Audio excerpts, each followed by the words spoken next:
大家好，我是九九。今天和大家分享可乐柠檬大鸡腿，也就是鸡皮的做法。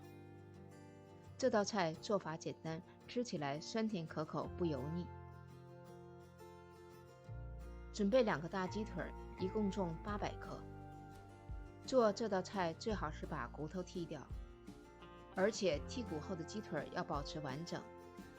主要是采用剔和刮的手法来分离骨头。我是这样用了大概2-3分钟把一个鸡腿剔好的。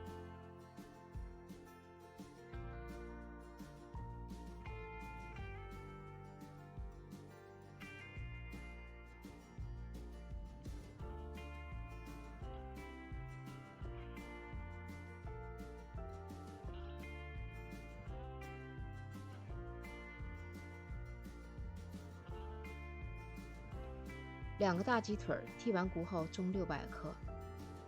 先用平底锅或空气炸锅把鸡腿两面煎炸一下，全程用中火。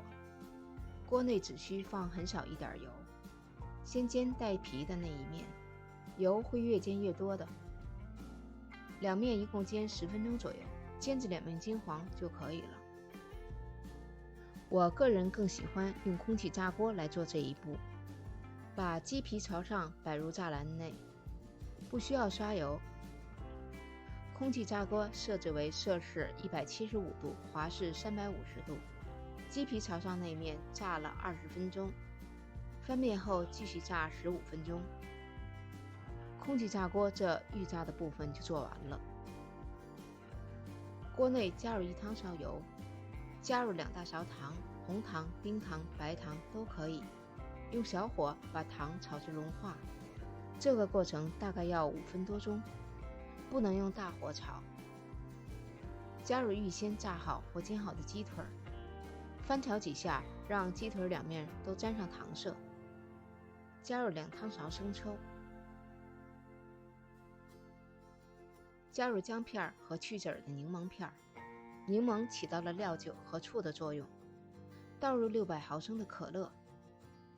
用大火将汤烧开，加入1/2茶勺盐，再转小火烧10分钟。10分钟后转成大火收汤汁儿。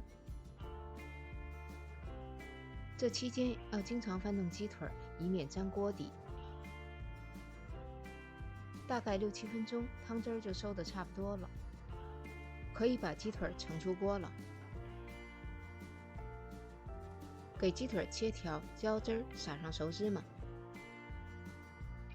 一道色香味俱全的可乐柠檬大鸡腿就做好了。谢谢观看，欢迎订阅我的频道，我是家国99，我们下次再见。